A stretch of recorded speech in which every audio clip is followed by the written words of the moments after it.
vamos viendo que por concepto general es aquel desorden mineral óseo, ¿no? Incluso van a ver que los endocrinos también tratan estas enfermedades porque es una enfermedad metabólica, ¿no? ¿Ya?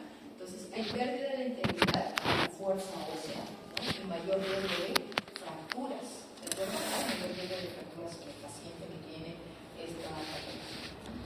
La osteoporosis no es lo mismo que hablar de osteopenia, ¿no? Osteopenia estamos hablando que puede incluso estar presente en estos cuadros, ¿no? La integridad ósea es la que se va a ver afecta incluso la calidad, ¿no? Eso es lo que nosotros finalmente vamos a encontrar en un paciente que tiene diagnóstico de osteoporosis, ¿no? ¿Qué encontramos en la actualidad? Miren, hacia el 2022 se ha visto que la prevalencia va casi de cerca a un 20% para osteoporosis, ¿no? Un 40% osteopenia, y eso tiene que ver con el tema del metabolismo del calcio, el tema de la alimentación. Vuelvo a repetir, los factores de vida que llevamos, tabaco, alcohol, obesidad, tienen mucho que ver con estos cuadros, ¿no? El tema de la alimentación, mucho alimento procesado. Diferencias mayores en países en vías de desarrollo, definitivamente sí, es donde más golpea esta enfermedad, ¿no? Hay un tema de raza también que siempre está prevalente en la patología, ¿no? Posible estimar la prevalencia de acuerdo a las fracturas por fragilidad. Si miren ustedes, el que está más comprometido con el tema de fracturas es a nivel de fémur, cadera, cuerpos vertebrales, sobre todo esta, y a nivel de lo que viene a ser radio cubital distal a nivel de la muñeca. Esta patología muchas veces afecta al tema de las fracturas que desarrolla el paciente, ¿no? Un estudio ha demostrado incluso que es, miren ustedes la proporción entre varones y mujeres, 6.5 millones en varones y un 25.5 de esta patología en mujeres, ¿no? ¿Listo? ¿Tiene un impacto en el estilo de vida? Claro que sí. Imagínense un paciente de vuelvo a repetir que se fractura, tiene artrosis y fractura, es un conocimiento imperfecto en realidad para todo el estilo de vida de ese paciente, ¿no? Le cambia la vida al paciente y es alguien menos que deja de trabajar también, ¿no?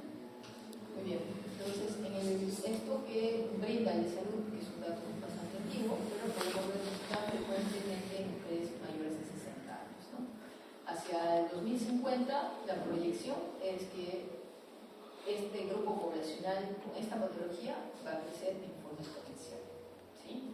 Sobre todo porque vamos envejeciendo y el tiempo de vida, pues antes el promedio de vida antes era 60, 65, ahora cada vez es mayor, ¿no? En los años que vivimos. El proceso de remodelado óseo, aquí sí les pido toda su atención porque esto tiene que ver con el tratamiento. A diferencia de la patología anterior, aquí sí podemos actuar en algunos mecanismos, ¿no? ¿Qué es lo que va a pasar? Ustedes saben que en realidad todo esto tiene que ver con esto, que nosotros tenemos un equilibrio siempre en nuestro cuerpo entre la disminución de la osteogénesis y el aumento del metabolismo, ¿no? O sea, entre la reabsorción y la formación de nuevo hueso, ¿cierto? ¿Qué va a pasar en esta parte de la resorción? Si yo tengo un hueso normal, vienen los osteoclastos, que son estos de aquí, ¿no? Y van a digerir esta parte del hueso anormal, ¿cierto? Van a generar un espacio y este va a tratar de ser llenado con los osteoclastos que vienen y empiezan a llenar el hueso medio, ¿no? Pero estos osteoclastos van a ser estimulados por ciertos receptores, por ejemplo este de acá, el RANKL, ¿sí? Que incluso hay un medicamento que puede bloquear este sistema y mejorar esto, ¿no? ¿De acuerdo? Algunos receptores que tienen que ver también con los osteoclastos, ¿no? Evitan la resorción, ¿de acuerdo? Uno de ellos es el denosumab, ¿de acuerdo?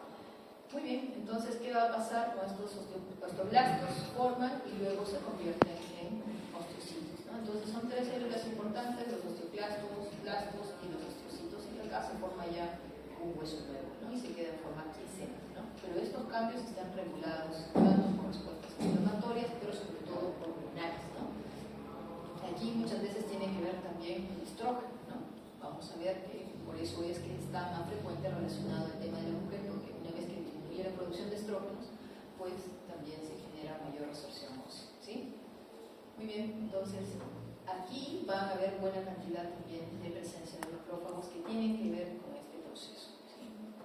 Muy bien, les decía que es una normalidad en este equilibrio que se va a romper, y este equilibrio se rompe por disminución de estrógenos, que les mencioné el tema de una inflamación constante que puede haber y un estrés oxidativo relacionado al tema de la obesidad, por ejemplo, ¿sí? existe o se estima alrededor de la tercera década de la vida que hay procesos genéticos que van a estar asociados, que cada vez tienen algunos factores importantes, ¿no? Pero es los menos frecuentes, ¿no? Hay un tema étnico también que tiene que ver y los factores de tipo medioambientales, ¿no? La ganancia de peso, masa muscular, de la cual hemos hablado hace un momento, y hay enfermedades crónicas que van a llevar a la inflamación, ¿no? Por ejemplo, enfermedad crónica, la del riñón, ¿no? En la cabeza. Vamos a ver aquí, ¿no? En esta parte, un hueso normal, y aquí vemos la parte de este hueso trabecular prácticamente irregular, pobre, ¿no? A diferencia del otro, y eso es en realidad lo que pasa en la osteoporosis, ¿no? Hay una pérdida de la masa ósea, de la densidad ósea, ¿no? En adultos, miren ustedes, en mujeres en comparación de hombres, ¿no? Mujeres, después de la menopausia, en realidad, llega a una importante disminución de la reserva ósea, ¿no? ¿De acuerdo? Esto a partir de la deprivación del estrógeno, ¿no? La fisiopatología, ¿no? Como les mencionaba, tiene que ver con el déficit del estrógeno, ¿no? Directo, y el estrógeno tiene un impacto directo en la pérdida del hueso cortical y el hueso trabecular, que son dos cosas importantes que deben de recordar, ¿sí? A nivel de lo que es los andrógenos, ¿no? Los andrógenos en realidad también se convierten en estrógenos en mayor cantidad por la aromatasa, ¿no? Y eso tiene que ver a nivel de los adipocitos, ¿no? ¿De acuerdo? En la parte de la inflamación, ¿no? Se ingresa el estrés oxidativo relacionado con el envejecimiento, y eso va a generar también una respuesta inflamatoria, ¿no? Con mediadores proinflamatorios, como hemos mencionado, interleucina 1, 6 y factor de necrosis tumoral, ¿no? Siempre el estrés oxidativo, más aún si el consumo de tabaco o alcohol, va a estar presente en estos pacientes, ¿no? Esta foto lo que nos quiere mostrar es lo que les decía sobre el tema del hueso cortical, del hueso trabecular. En esta foto lo que han mostrado es básicamente este es en teoría de ratones, ¿no? Lo que mencionaban es que a las mujeres a las hembras les retiran los ovarios, y se puede demostrar que hay una pobre respuesta en relación a esto, van a desarrollar un cuadro de osteoporosis, ¿no? Así se ve el hueso trabecular, el hueso cortical, que es este delgado, ¿no? Y aquí cuando empiezan a darle tratamiento con el raloxifeno, ¿no? Donde muestra nuevamente una reconstitución, no es el 100%, pero va mejorando, ¿no? Entonces es parte del tratamiento también, como volvemos a decir, y eso es parte del tratamiento que trata de mejorar toda la estructura ósea, ¿no? Puede haber causas primarias, que es la más frecuente que hemos mencionado, ¿no? La edad, el tipo de organismo, pero puede haber otras causas de tipo secundarias, brevemente las vamos a mencionar. Por ejemplo, en un paciente que tiene un déficit de vitamina D, en un paciente que tiene un síndrome de mala absorción también, ¿no? Que puede tener esta patología, en un paciente que tiene un hipertiroidismo, de igual forma, un Cushing, igual forma va a tener. Pero también vean ustedes que hay medicamentos que pueden condicionar, ¿no? Ustedes están viendo colitis, AR y todo esto, ya que el doctor les había explicado que dentro de estos el glucocorticoide también tiene una función importante en el paciente y puede desarrollar osteoporosis, ¿no? ¿De acuerdo? Muy bien. ¿Qué causas también tenemos en los varones? Porque en los varones también puede haber esta patología, ¿no? En la cabeza, los problemas endocrinos, ¿no? Como el hipogonadismo, ya sea de tipo primario, secundario, ¿no? Un déficit de vitamina D, el hiperparatiroidismo, ¿de acuerdo? A nivel de lo que viene a ser las enfermedades del tejido conectivo, como el síndrome de Marfan, ¿no? La osteogénesis imperfecta, los síndromes de mala absorción igualmente, y nuevamente el alcohol en este grupo, ¿no? ¿De acuerdo? El mieloma también, ¿no? Que también es una patología asociada a la traumatología que puede condicionar la causa en varones. Las manifestaciones clínicas, a diferencia del otro cuadro que hemos visto, pues aquí no hay manifestaciones. En realidad el paciente no tiene mucha manifestación. Puede producir dolor cuando hay fracturas a nivel de la columna. El paciente normalmente viene porque tiene dolor a nivel de columna o porque ha reducido incluso su talla, ¿no? Porque ¿quién se compromete acá? Los cuerpos vertebrales en reducirse, ¿no? Ya sean por fracturas en uña o compresión de los huesos, del componente. El paciente incluso, si yo me dio unos 70, de acá a 70 años, yo estoy encorvado, ¿no? Incluso con una psicosis importante en el paciente, ¿sí? Entonces, los pacientes debutan, muchos de ellos, con fracturas, ¿de acuerdo? Las más frecuentes incluso tiende a ser a nivel de cuerpo vertebral, ¿no? Le vuelvo a mencionar, Y si es agudo, pues hay torsáceas, ¿no?, que puede generar en el paciente. ¿Sí? Incluso algunas veces el paciente se queja de dolor, toma AINES y solo se resuelve, ¿no?, a nivel de ¿de acuerdo? Y esto incluso puede resolverse en 4 a 6 semanas. ¿De acuerdo? El paciente no tiene mayor molestia. Vamos a tener lo que les mencionaba, ¿no?, la fractura sobre todo a nivel de la columna, o el pobre déficit que tiene a nivel del hueso va a generar compresiones, ¿no?, ya sea pinzamientos, compresiones. Difícilmente el paciente presenta radiculopatías, pero miren ustedes cómo definitivamente esta psicosis, que era natural, se vuelve más marcada, se acorta y reduce la estatura del paciente, ¿no? Bien, ¿cuál es el enfoque? ¿Cómo yo debo de buscar un paciente que tiene esta patología, ¿no? Empezando, debemos solicitar, dependiendo del grupo del paciente, ¿no? No es lo mismo que yo vea un paciente de 40 años y sospecha de esta patología, ¿no? Si tiene una hernia crónica o hay algo de fondo, sospecharé, ¿no? Pero por lo general son pacientes mayores, mujeres en la cabeza, ¿no? Y eso es lo que debemos valorar, ver de todas maneras del cuadro que yo les he mostrado, ver qué otra patología tiene, si el paciente tiene hipotiroidismo, si el paciente tiene algún síndrome de mala absorción, le pediré por su perfil hepático, le pediré una sulfatasa alcalina para poder ver el calcio, la vitamina D, para poder verificar que todo esté en regla y correcto y descartar otras posibilidades que estén inmersas en esta patología, ¿no? El estudio de elección, todos saben acá, es la densitometría ósea, ¿sí? Llamada DEXA, ¿cierto? Lo que va a medir es la densidad ósea, obviamente, ya sea en la columna, la cadera, como van a ver en la imagen, ¿sí?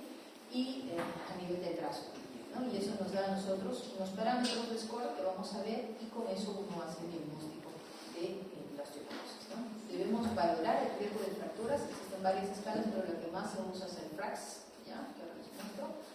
Entonces, si yo tengo un paciente con riesgo de fractura por fragilidad, ya sea en fémur, en espina, o sea, a nivel de cadera, ¿no?, también a nivel de lo que es columna, pues puedo pensar en el cuadro de osteoporosis. Pero si a esto le hago una densitometría ósea y veo que su T-score está en menos de 2.5, pues definitivamente es una osteoporosis. Pero si está en 1 y en 2.5, yo puedo usar esta calculadora como base y ver si tiene un riesgo alto más allá del 5%, es una osteoporosis, ¿sí?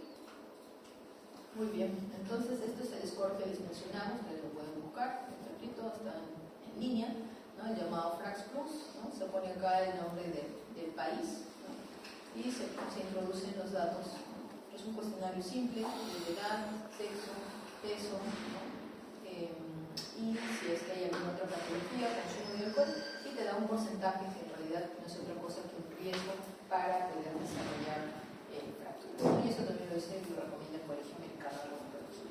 Bien, la densitometría en realidad es un estudio que te mide un score, ¿no?, de la densidad mineral ósea en un paciente con una persona joven, ¿no? ¿Algo así? Pasa. Y el Z-score comparativo, podemos ver acá en un paciente y una persona de la misma edad, ¿no? Eso es lo que nosotros vemos en el Z-score. Ahorita vemos una imagen, creo que con la imagen vamos a entrar mejor. En un caso, ¿sí?, en la parte normal vamos a ver que este Z-score va a estar menos de 1 en score, y en osteopenia van a ver que puede estar en menos de 1 hasta 2.5. Y osteoporosis definido como un T-score menos de 2.5. Ya cuando es severo, pues está menor que esto, incluso puede haber, adicional a esto, presencia de fracturas, de una o más fracturas de antecedentes, ¿de acuerdo? Entonces estos son los criterios de diagnóstico que vamos viendo de forma natural. No es lo mismo manejar a un paciente mujer que un paciente varón. Los riesgos son los mismos, de acuerdo a los criterios que hemos mencionado. Y los estudios complementarios, igual, les hago mención nuevamente, debemos tener un hemograma, estudios bioquímicos, un dosaje de alcalina, encontrar un perfil hepático pidiendo la fosfatasa alcalina, PTH, ¿no?, un problema también de TSH para poder ver que no haya un hipotiroidismo secundario, ¿no? No existen marcadores de recambio óseo aún a la actualidad, ¿no? No hay un marcador que me diga a mí que estoy sufriendo de tal o cual patología, ¿ya? Al momento no.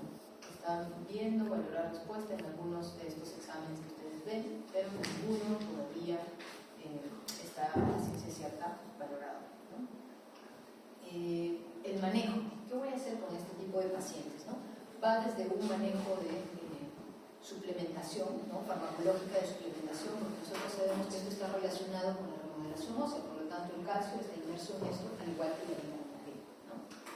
Entonces, ¿cuándo nosotros necesitamos, ¿no? Todos nosotros en realidad, ¿qué necesitamos? Más o menos la dosis de calcio que debemos consumir al día va por 1000 miligramos por día, ¿de acuerdo?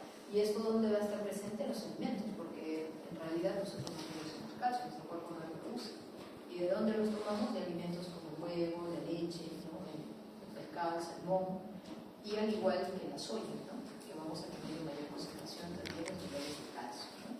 Pero vamos a tener cuadros en los cuales vamos a tener que suplementar, ¿no? Entonces la dosis de suplementación en premenopáusicas va de 1000 miligramos al día en la dieta, en posmenopáusica puede ser hasta 1200, ¿de acuerdo?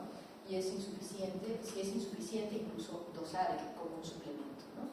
En varones vemos que va también en mayores de 71 años en 1200 miligramos. Ahora, ¿cómo encuentran el calcio en el mercado? Lo van a encontrar como carbonato, gluconato de calcio, citrato de calcio, e incluso viene calcio más vitamina D asociadas, ¿no? Vienen en tabletas, vienen en disolventes, vienen en forma de chocolate, ¿no? O sea, hay diferentes formas de presentación porque lamentablemente el calcio a veces genera mucha molestia gástrica en el paciente, ¿ya? Entonces, para poder adicionar de estas que he mencionado, ¿cuál es la que tiene mayor concentración de calcio elemental? Es definitivamente el carbonato de calcio, ¿ya? Los pacientes a veces se quejan, dicen es como una tiza, ¿no? Es por eso que a veces incluso no quieren tomar la medicación. En cuanto a la suplementación de la vitamina D, pues normalmente nosotros necesitamos entre 600 unidades de vitamina D al día. Si ustedes pueden, dósense vitamina D. Van a ver que muchos de ustedes pueden estar en déficit o en deficiencia. Y eso es importante, ¿no? Eso es importante, ¿ya? La vitamina D es muy importante en el grupo de pacientes. Ahora, yo les hago mención de esto porque no sé si ustedes han escuchado acerca de la medicina funcional. La medicina funcional es parte de la...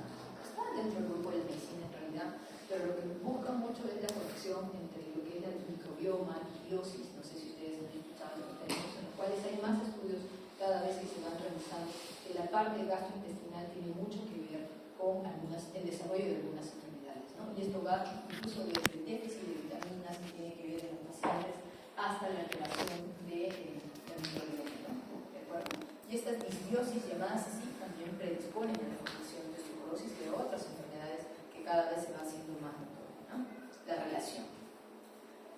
Muy bien. En medidas no farmacológicas tenemos, bueno, en realidad el tema del calcio, pero acá les dejo para que puedan ver, ¿no? Que de estos alimentos, ¿cuál es el que trae mayor concentración de calcio? Definitivamente lo que tiene más son las leches no lácteas fortificadas como la soya, avena y almendras, ¿no? Pero son caras, ¿no? Medidas no farmacológicas, vamos a ver el tema de la dieta, ¿no? Obviamente, volvemos a considerar acá que el tema de la obesidad es importante, bajar, consumir abundante cantidad de proteínas, que es importante para también el tema muscular que hemos hablado, de la actividad física, ¿no? Deben ser de tipo anaeróbicos para fortalecimiento de postura y masa muscular, ¿no? Evitar obviamente el tabaco, y en posmenopáusicas incluso puede haber el tema de estimulación de estrógenos, ¿no? De terapia con estradiol, ¿no? Muy bien, y acá creo que tal vez para que puedan entender un poco, no sé si hasta acá hay alguna pregunta. ¿Todo bien? A ver, en realidad el caso menciona así, ¿no? Es un paciente de 73 años, asintomático, ¿no? Con historia de una fractura de colis, estaba hablando a nivel del radio, hace 10 años, ¿no? Que fue evaluada y que tiene un examen, ¿no? Que en este caso es un DEXA, ¿no? O sea, una densitometría ósea, en un T-score de 2.8, ¿no? A nivel lumbar, 2.5 a nivel de cadera, ¿no? Entonces, ¿cuál sería el manejo de este caso, ¿no? ¿Es una osteoporosis? Sí, es una osteoporosis. Hemos dicho que el T-score debe estar por debajo de 2.5, ¿cierto? Incluso ya tiene severa porque tiene una antecedente fractura, ¿no? ¿De acuerdo? Entonces, ¿debemos iniciar tratamiento en esta paciente? Sí. ¿Qué tratamiento? ¿Quién ha leído? ¿Alguien que haya leído? ¿Con qué tratamos la osteoporosis? A ver, vamos a seguir y vamos a encontrar después, ¿sí? El manejo de la osteoporosis, inicialmente, ¿no? Debemos estimar, ¿de acuerdo? No olvidemos siempre, si hay fractura, haces la densitometría ósea y haces el FRAC. Con eso haces el diagnóstico de osteoporosis y catalogas el riesgo. hay más riesgo de probabilidad de fracturas en 10 años en estos pacientes que no son tratados y tienen la patología. Definitivamente sí, y miren el riesgo de fractura en cadera que es mayor, ¿no? Muy bien, disculpen ustedes el rayo para no lo entender, pero acá lo vamos a ver. Dentro del manejo hay drogas que son como los bifosfonatos, los de terapia anabólica, que van a ver que es parte del manejo de la osteoporosis, ¿sí? Dentro de los bifosfonatos van a encontrar el electrónico, ¿no? El ácido electrónico, el electronato, el bicentronato. No está considerado acá el hipandrónico, el ácido electrónico, ¿sí? Que antes se estaba dando dentro del manejo, pero en las guías actuales no lo encuentran, no lo hallan dentro del plan terapéutico, ¿sí? ¿Qué es lo que hace en realidad estos bifosfonatos? Es disminuir la resorción ósea, ¿no? Disminuir la acción del osteoclasto, ¿no? Entonces van por lo tanto a reducir las fracturas, ¿no? Tanto sea en cadera, cuerpos vertebrales, en los 5 años posteriores a su uso. No es que es inmediato el efecto que se pueda generar en estos pacientes. ¿Son de elección de vía oral? Sí, el alendronate vía oral de 70 miligramos lo tenemos en nuestro mercado, ¿de acuerdo? Se da una vez por semana. El risidronato no lo he visto acá en realidad, pero si no tolerara, lo ideal es poner un ácido solendrónico endovenoso, ¿no? El llamado Clastan, ¿no? Que eso sí es la única marca que yo hasta el momento sé que se encuentra en el mercado, ¿sí? El costo es altísimo, ¿ya? Valorar los niveles, ¿no? Siempre de calcio más vitamina D, o sea, aparte de los bifosfonatos, los dosamos, y si el paciente lo necesita, ya hemos hablado, darle calcio y también vitamina D, ¿no? El D3 es el que van a encontrar en el mercado. Contraindicaciones, sobre todo en aquellos pacientes que tienen problemas esofágicos, ¿no? Malasias, úlceras, ¿no?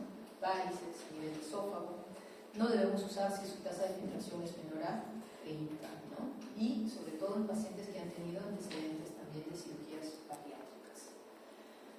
Existen otras opciones terapéuticas. ¿Se acuerdan la foto? Mencionaba el raloxifeno, ¿no? Que también se puede usar, que es un estimulante selectivo de los receptores de estrógenos, ¿no? En pacientes que no tienen una respuesta a los bifosfonatos se puede usar, y sobre todo en estos pacientes. Miren ustedes, pues se pregunta en elección de antecedentes de cáncer de mama, porque hay cánceres de mama que son esos receptores de estrógeno, que tienen receptores de estrógeno, ¿no? ¿De acuerdo? Sí, debemos tener precaución, que pueden desarrollar también un tromboembolismo pulmonar, ¿no? Pueden desarrollar incluso un edema de endometrio, porque también hay receptores en el endometrio y puede generar como una contrarrespuesta. De estas drogas, el denosumab y el rosuzumab, que es otra droga que también a la actualidad ha salido, ¿sí? Que estaba en estudio pero ahora la están reforzando, son dos drogas, en realidad son anticuerpos monoclonales que tienen que ver con la unión inhibitoria del RAN. ¿Se acuerdan la imagen que les mostré? ¿No? Les decía, este receptor tiene que ver con la formación, ¿de acuerdo? Con inhibir la formación de la degeneración del hueso, pues es a este nivel que actúa esta droga, ¿sí? Es un anticuerpo monoclonal, se pone en forma subcutánea, lo tenemos en Perú, ¿de acuerdo?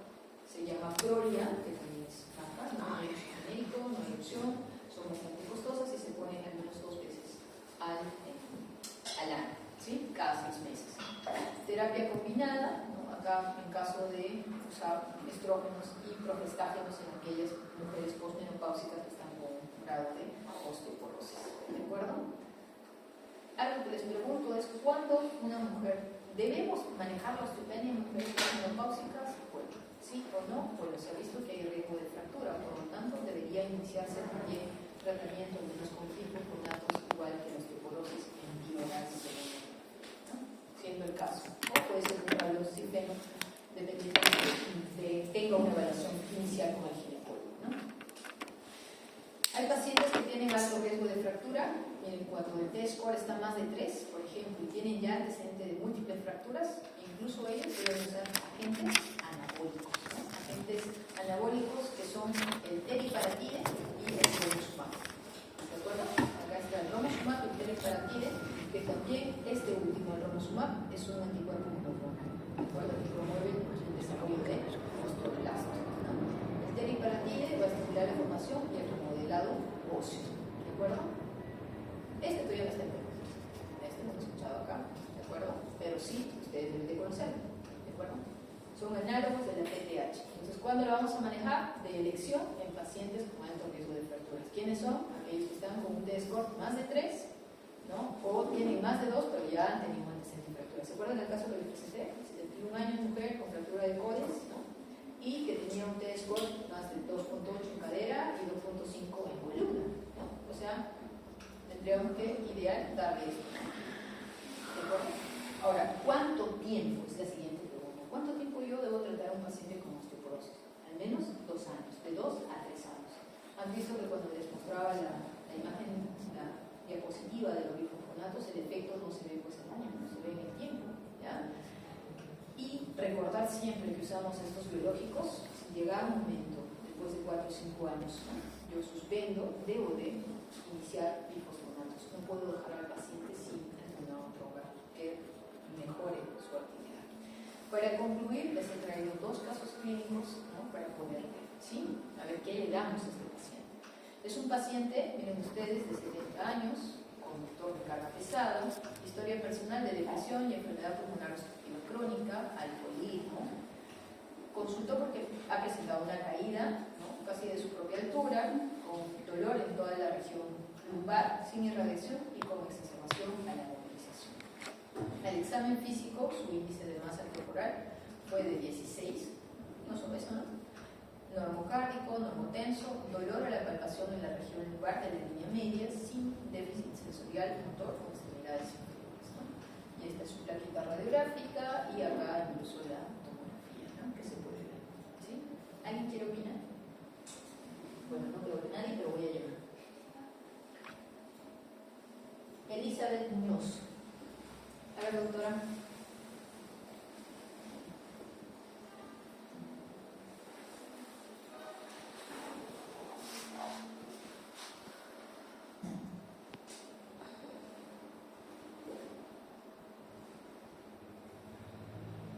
¿Algo? ¿No? De lo que hemos visto, ¿qué le impresiona ahí?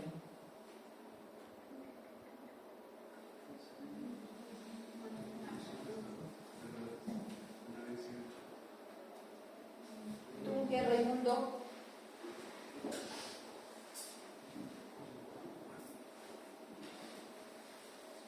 ¿Qué comentario harías del caso?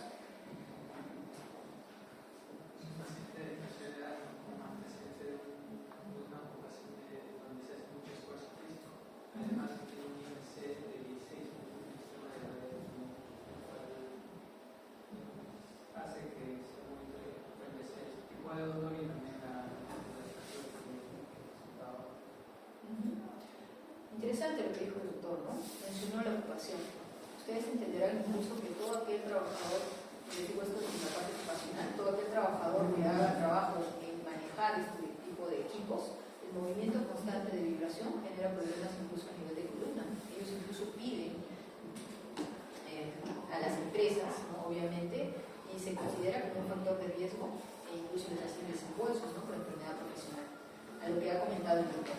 Pero mencionar algo importante es la edad, 1, 2, el tema de la caída y también importante el tema en el paciente, lo que estamos viendo que hay consumo de alcohol.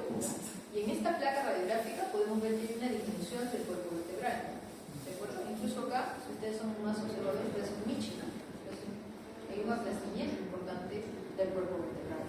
Para alguien de 70 años, una mujer, pero estamos viendo que este paciente está cruzando con una fractura por aplastamiento de columna que le está generando este dolor y de acuerdo a su ocupación probablemente esté condicionando más. ¿Qué vamos a hacer? ¿Qué le va a pedir a Sania? Sheila, ¿qué le vas a pedir? Una densitometría. Ajá, una densitometría ósea. ¿Qué más? ¿Algo más? No. Pruebas serológicas, pero el calcio, fósforo, ya ahí está la densitometría. Así se ve la densitometría, ¿no? Hemos dicho cuánto era el diagnóstico para su español, incluso te lo dice. Una 2.2. ¿No? Una 2.5, ¿cierto? ¿Cuánto tiene? 2.8. Miren, tiene incluso computadores como se llama. Acá te está diciendo que este paciente tiene osteoporosis, ¿no? Hay una prueba especial que también se llama TIMI, que es una prueba en la cual genera, no solamente te da un dato acerca de la osteoporosis, sino también te da un dato a nivel de riesgo que tiene de fracturas en todas las columnas, que a veces puede ser obviada incluso por la densitometría, ¿no? Para un diagnóstico más específico, ¿no? Y eso se ve más a nivel de columna, ¿sí? Bien, entonces, ¿tu paciente qué tiene? Osteoporosis. ¿No? Muy bien, tiene fractura, mira cuánto está su score, 2.8. Hemos dicho que incluso puede ser como un tema severo. Acá vemos en la cadera, está en osteopenia, ¿no? Muy bien, entonces, ¿qué tratamiento le vas a dar? Valor. ¿Ah? Ya podemos suplementar con calcio, fósforo, pero de la parte de la osteoporosis hemos dicho que terapia anabólica o los bifoconatos, ¿no? ¿Te podemos dar un bifoconato? Claro que sí, ¿no? Pero en este caso, ¿se acuerdan en el slide anterior? Incluso le podemos dar una droga un poco más, no decir agresiva, pero cumple algunos criterios de los cuales habíamos mencionado, ¿no? ¿De acuerdo? Tiene un T-score importante, ¿no? Hay fracturas en columna, he visto al menos en el PAD. Podríamos darle el romosumab o el tecmatril, ¿no? De no haber esto, por el tema del medio, puedo dejar el bifoconato, ¿sí? No se olviden, hemos hablado de los bifoconatos, en la cabeza el endovenoso puede ser el ácido, ¿no? ¿De acuerdo? Muy bien, veamos el segundo caso, ¿de acuerdo? Paciente femenina de 65 años, abogada de profesión, tiene antecedente de hipotiroidismo, tiene un carcinoma luminal de mama derecha, ¿no? En estadio clínico 2B.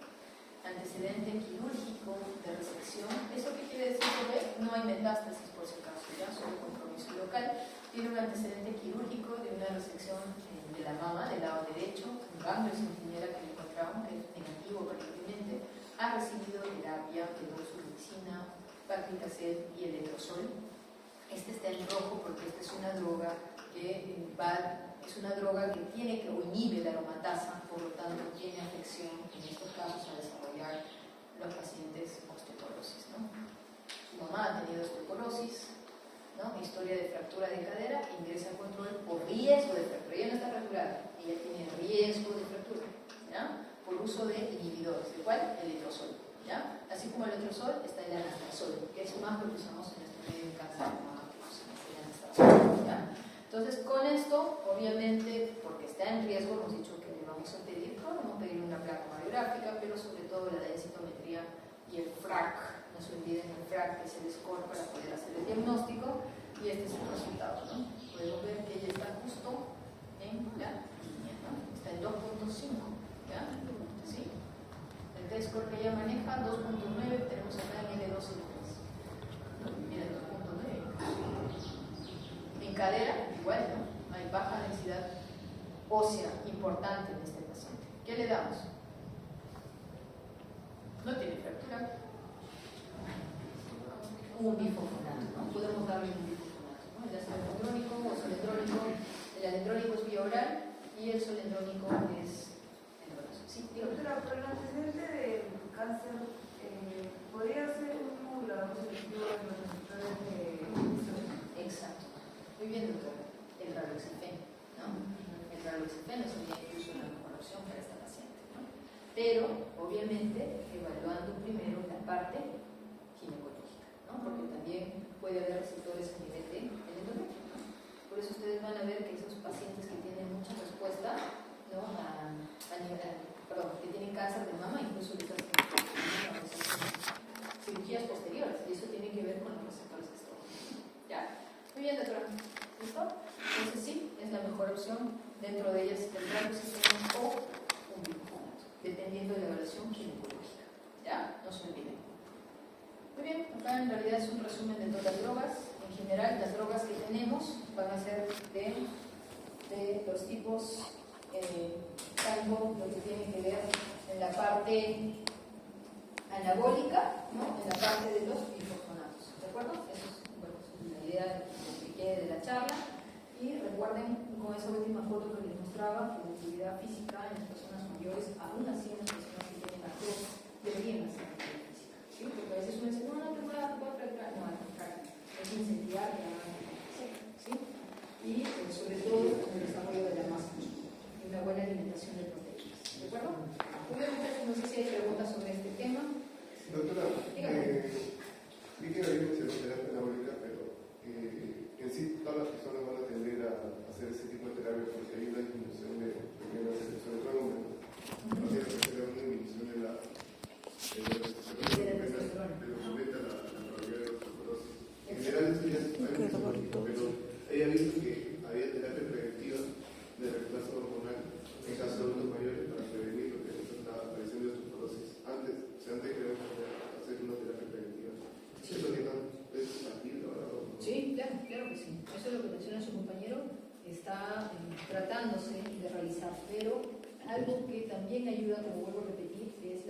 actividad física, porque donde se encuentra mayor cantidad, para producir, ¿no?, músculo, cuando un joven tiene mayor cantidad de músculo porque tiene mayores receptores de testosterona. Y esto va bajando con la edad. Por eso que incluso en una de las diapositivas, ¿no?, está mencionada ahí que existen esta suplementación, sobre todo en personas mayores, ¿no?, que han tenido algún tipo de cirugía también en esa zona a nivel testicular, ¿no? Eso es importante informar. Buena la acotación. Solo sin mencionarles que en estas drogas, las drogas que son como el denosumab, y sobre todo el denosumab, incluso el retirar abruptamente el tratamiento, se ha visto que puede generar más riesgos de fractura a nivel de la columna si se retira el tratamiento. Está relacionado también dentro de efectos adversos a necrosis a nivel de la mandíbula o en la zona dental. Por eso que si un paciente va a realizarse algún procedimiento, porque ahora pues colocan no solamente las implantaciones, sino hacen implantes, al menos se trate de no usar estas drogas hasta retrasar que el paciente termine el tratamiento. ¿Ya? Es importante que recuerdan, bueno, al menos no hay droga porque no pueda producir algún efecto adverso, definitivamente, ¿no? Pero la idea es que se pueda evitar y se pueda la progresión y poder tener a los pacientes en ¿listo? Ok, gracias. Y no sé si hay más preguntas. Sí, dígame otra.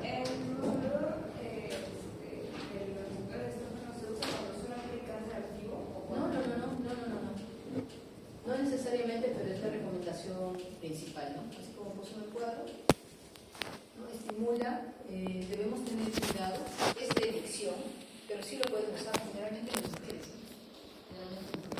¿no? No es indicación específica en cáncer, ¿de acuerdo? ¿Alguien más? Dígame, doctor. En el caso de que haya una paciente, por ejemplo, que sabemos que va a tener una deficiencia de estrógeno, ya sea por ejemplo, que haya extirpado los ovarios, se tiene que dar prospectivamente una suplementación de equivalente a una respuesta terapéutica. Claro, sí, claro. Acá mencionan terapia combinada de estrógeno y progestágeno. Y eso qué bueno que lo menciones porque es importante, ¿no? Hay pacientes que tienen un M de cervix, por ejemplo, donde les hacen una esterectomía ampliada o total, les retiran todos los ovarios. Esos pacientes muchas veces no tienen ni 40 años, ¿no? Y que deberíamos no esperar más de 65 años. Estos pacientes les estás condicionando a una menopausia precoz porque les estás retirando todos los ovarios, ¿no? Entonces deben de ser suplementadas necesariamente, ¿no? Aquí, en este caso, sí deberían ser suplementadas, ¿no? Siempre hay que estar atentos a eso, ¿no? ¿De acuerdo? Muy bien, gracias por la atención. No sé si hay más preguntas. Gracias.